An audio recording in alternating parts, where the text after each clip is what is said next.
Hello dear students, welcome to my channel Dhanus Talk. In this workbook for class 8 standard, 6 units are given, right children? In this 6 units, in this video I am going to cover unit 1, that is about the listening skills. Based on this, there are few questions. Let's see the answer for all those questions. The A question is about the poem. The poem is given. So teacher is going to recite the poem. Teacher ಈ poem ಅನ್ನು ಹೇಳ್ತಾರೆ. Based upon that fill up ಇದೆ. And you can see your bracket ಅಲ್ಲಿ ಈ ಏನು 7 fill up ಇದೆ right words ಅಲ್ಲಿದೆ. So for each question right word ಅನ್ನು ನೀವು select ಮಾಡಿ ಇಲ್ಲಿ ಬರಿಬೇಕಾಗುತ್ತೆ. So answers are given here. You can copy down this. Next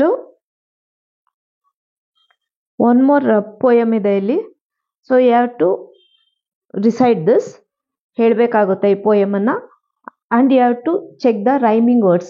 Rhyming words ಇರೋದನ್ನ ನೀವು ಅಬ್ಸರ್ವ್ ಮಾಡಿ. Based upon that question ಇದೆ. Question number 2 ಅಲ್ಲಿ animals ಅಲ್ಲಿ ಯಾವ್ದ್ಯಾವ್ದಿದೆ ಅದನ್ನ ನೀವು ಬರೀರಿ ಅಂತ ಹೇಳಿದ್ದಾರೆ. So we have to write that.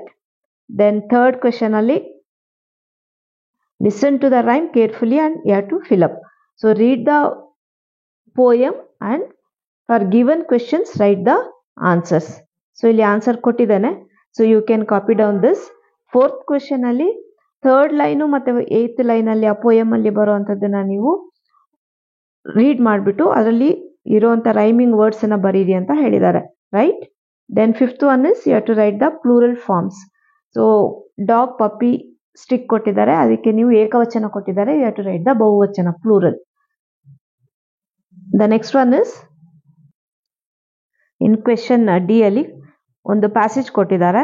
ನೀವು ಬ್ರಾಕೆಟ್ ಅಲ್ಲಿ 2 ವರ್ಡ್ ಇದೆ, ಅದನ್ನ ನೀವು ಓದಿದ್ರೆ sound is same but meanings are different, ಕರೆಕ್ಟಾ? ಸೊ ಎಲ್ಲ ವರ್ಡ್ಸ್ ನೀವು ಒಂದ್ಸಲ ಓದಿ ಪ್ಯಾಸೇಜ್ ರೀಡ್ ಮಾಡೋಕ್ಕೆ ಮುಂಚೆ and check the meaning of those words. ಇದರಲ್ಲಿ ಪ್ರಾಪರ್ ಮೀನಿಂಗ್ ಯಾವುದು ಈ ವರ್ಡ್ ಅಲ್ಲಿ ಆ ಲೈನಿಗೆ ಸೆಟ್ ಆಗುತ್ತೋ ಆ ಸೆಂಟೆನ್ಸಿಗೆ ಅದನ್ನ ನೀವು ಸೆಲೆಕ್ಟ್ ಮಾಡಿ ಬರಿಬೇಕು. So the answers are given. You can copy this. The same way in question number ಇ ಅಲ್ಲಿ ಇಲ್ಲಿ ಕೆಲವು ವರ್ಡ್ಸ್ ಕೊಟ್ಟಿದ್ದಾರೆ. ಆ ವರ್ಡ್ಸಿಗೆ ನೀವು ವರ್ಡ್ಸ್ನ ನೀವು ಏನು ಮಾಡ್ತೀರಾ, ರೀಡ್ ಮಾಡ್ತೀರಾ. ಅದೇ ರೀತಿ ನಿಮಗೆ ಅನದರ್ ವರ್ಡ್ನ ನೀವು ಸೇಮ್ ಅದೇ ಸೌಂಡ್ ಬರುವಂಥದ್ದನ್ನ ನೀವು ಅಲ್ಲಿ ಬರಿಬೇಕಾಗುತ್ತೆ. ಒಂದನ್ನ ನಿಮಗೆ ಆಲ್ರೆಡಿ ಕೊಟ್ಟಿದ್ದಾರೆ ಎಕ್ಸಾಂಪಲ್ಲು, ಥರ್ಡ್ ಅಲ್ಲಿ ಇರೋದು ಅಲ್ವಾ, ಪೀಸ್, PEACE ನೀವು ರೀಡ್ ಮಾಡಿದಾಗ ಪೀಸ್ ಆಗುತ್ತೆ. PIECE ಅದನ್ನು ರೀಡ್ ಮಾಡಿದಾಗ ಪೀಸ್ ಆಗುತ್ತೆ. ಸೊ ಒನ್ ಪೀಸ್ ಅಂದ್ರೆ ಅದು ಶಾಂತಿ, ಇನ್ನೊಂದು ಪೀಸ್ ಅಂದ್ರೆ ತುಂಡು ಅಂತ. Meaning is a different but sound is same. So ಆ ರೀತಿ ನೀವು ಎಲ್ಲ ವರ್ಡಿಗೂ ಇಲ್ಲಿ ಬರಿಬೇಕಾಗುತ್ತೆ. ಪ್ರೈಸಿಗೆ no homophone. So you can copy down this and listen and match. See, the F question is about to match the same sound. See here, read na ನೀವು ನೋಡಿ, READ read, REED read. Read ನಾವು ಅದನ್ನ pronounce ಮಾಡಿದಾಗ sound is same but you can check the spellings are different, ಕರೆಕ್ಟಾ?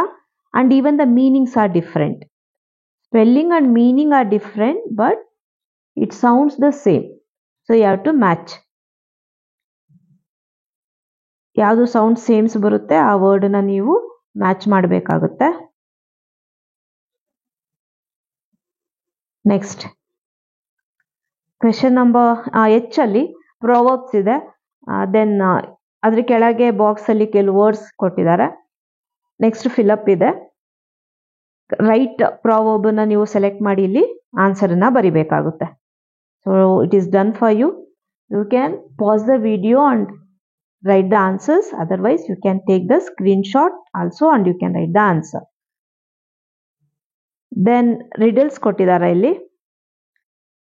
So ಈ box ಅಲ್ಲಿ ಆ riddles ನ ನೀವು ಒಗ್ಗಟ್ಟು ಕಂಡಿಡ್ಬಿಟ್ಟು ಆನ್ಸರ್ ಅನ್ನ ಬರಿಬೇಕಾಗುತ್ತೆ.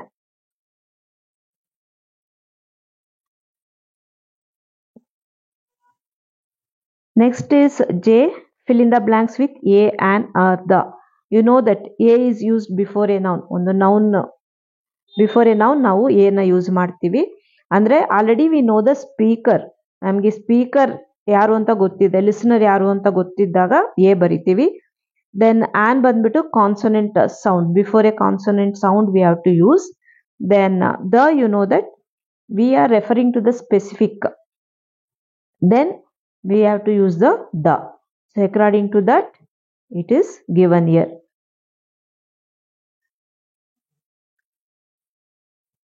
The next one is vocabulary. Some words are given in the box, right? One is done for you. ಇಲ್ಲಿ school ಅಂದ್ರೆ ಏನಿರುತ್ತೆ? ಯು ನೋ ದಟ್ ಸ್ಕೂಲ್ ಅಂದ್ರೆ playground, classroom, friends, books, library, board ಇರುತ್ತೆ, chalk piece ಇರುತ್ತೆ, ಕರೆಕ್ಟಾ? So one is done for you. ಈ box ಅಲ್ಲಿ ಇರೋದು, ಇಲ್ಲಿ ಒಂದು ಸರ್ಕಲ್ ಅಲ್ಲಿ ಏರ್ಪೋರ್ಟ್ ಇದೆ, then railway station, geography, kitchen, cricket. ಈ ಏರ್ಪೋರ್ಟಿಗೆ ಬಿಲಾಂಗಿಂಗ್ ದ ಸೇಮ್ ವರ್ಡ್ಸ್, ಆ ಗ್ರೂಪಿಗೆ ಯಾವ್ದು ಬರುತ್ತೋ ಅದನ್ನ ನೀವು ಇಲ್ಲಿ ಸೆಲೆಕ್ಟ್ ಮಾಡಿ ಬರಿಬೇಕಾಗುತ್ತೆ. So everything is done for you, ಇಲ್ಲೆಲ್ಲ ಕೊಟ್ಟಿದ್ದೀವಿ. Next one is railway station ಅಂದ್ರೆ ಅಲ್ಲಿ ನೀವೇನೇನು ನೋಡ್ತೀರಾ, ಏರ್ಪೋರ್ಟ್ ಅಲ್ಲಿ ಏನ್ ನೋಡ್ತೀರಾ.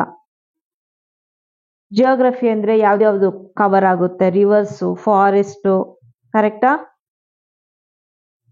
ದೆನ್ ಕಿಚನ್ ಅಲ್ಲಿ ಏನು ನೋಡ್ತೀರಾ ನೀವು, ಕ್ರಿಕೆಟ್ ಅಲ್ಲಿ ಗ್ರೌಂಡ್ ಅಲ್ಲಿ ನೀವು ಯಾರ್ಯಾರನ್ನ ನೋಡ್ತೀರಾ, ದೆನ್ ಹಾಸ್ಪಿಟಲ್, ಸ್ಟೇಷನರಿಯಲ್ಲಿ ಏನಿರುತ್ತೆ. ಸೊ ಅದನ್ನ ಬೇಸ್ ಮಾಡಿ ಇಲ್ಲಿ ಬಾಕ್ಸ್ ಅಲ್ಲಿ ಇದೆ, ಕರೆಕ್ಟ್ ಆಗಿರೋ ವರ್ಡ್ಸ್ ಅನ್ನ ಕರೆಕ್ಟ್ ಅಲ್ಲಿ ನೀವು ಫಿಲ್ಅಪ್ ಮಾಡಿ ಬರಿಬೇಕಾಗುತ್ತೆ.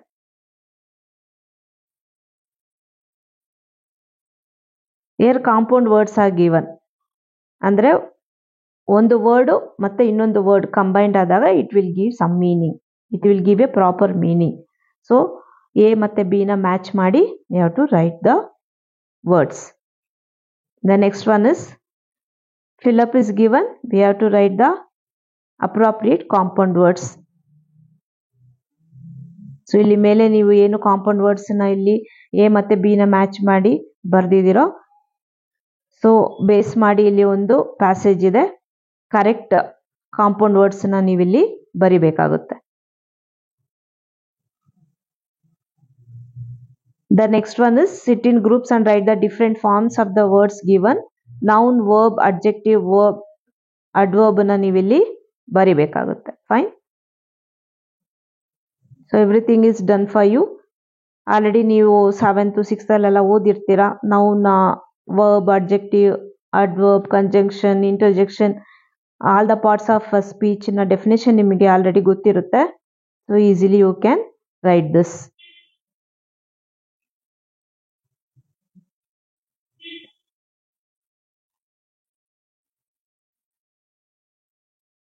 The next one is ಇಲ್ಲಿ ಇನ್ಕಂಪ್ಲೀಟ್ ಒಂದು ಪ್ಯಾಸೇಜ್ ಕೊಟ್ಟಿದ್ದಾರೆ. ದೆನ್ ಇನ್ ಬಾಕ್ಸ್ ಅಲ್ಲಿ ಕೆಲವು ವರ್ಡ್ಸ್ ಕೊಟ್ಟಿದ್ದಾರೆ. You have to select the correct words and you have to fill up. Blank ಅಲ್ಲಿ ಆ ಡ್ಯಾಶ್ ಅಲ್ಲಿ ನೀವು ಫಿಲ್ ಮಾಡಬೇಕು ಅಂದ್ರೆ ಬರಿಬೇಕಾಗುತ್ತೆ. ನೆಕ್ಸ್ಟ್ ಇಲ್ಲಿ ಒಂದು ಗ್ರಿಡ್ ಕೊಟ್ಟಿದ್ದಾರೆ. 8 ಅಬ್ಸ್ಟ್ರಾಕ್ಟ್ ನೌನ್ಸ್ ನ ನೀವು ಐಡೆಂಟಿಫೈ ಮಾಡಬೇಕು. ಅಬ್ಸ್ಟ್ರಾಕ್ಟ್ ನೌನ್ ಅಂದ್ರೆ ನೀವು ಅದನ್ನ ಫೀಲ್ ಮಾಡ್ಬೋದು, ಅದ್ರ ಬಗ್ಗೆ ಥಿಂಕ್ ಮಾಡ್ಬೋದು, but you can't touch. For example ಗಾಳಿ, ಏರ್, ನಾವು ಅದನ್ನ ಫೀಲ್ ಮಾಡ್ತೀವಿ, we can think about that, but we cannot touch that. So ಆ ರೀತಿ ಅದನ್ನ ನಾವು ಅಬ್ಸ್ಟ್ರಾಕ್ಟ್ ನೌನ್ಸ್ ಅಂತ ಹೇಳ್ತೇವೆ. ಸೊ ಇಲ್ಲಿ ನೀವು ಅದನ್ನ ಸರ್ಕಲ್ ಮಾಡಿ ಅಂದ್ರೆ ಫೈಂಡ್ ಔಟ್ ಮಾಡಿ to write here. So based on unit 1 ಏನು ಇಷ್ಟು ಫ್ಯೂ ಗ್ರಾಮರ್ ಅನ್ನ ನೀವು ನೋಡಿದ್ರಿ. Based upon that micro test ಒಂದಿದೆ. So you can easily right.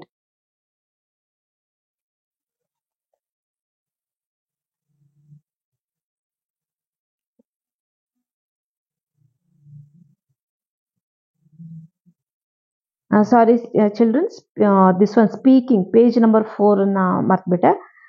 Look and speak ಅಲ್ಲಿ ಇವಾಗ there are many festivals in India, right? ನಾವು ತುಂಬಾ ಫೆಸ್ಟಿವಲ್ಸ್ ಅನ್ನ ಸೆಲೆಬ್ರೇಟ್ ಮಾಡ್ತೀವಿ.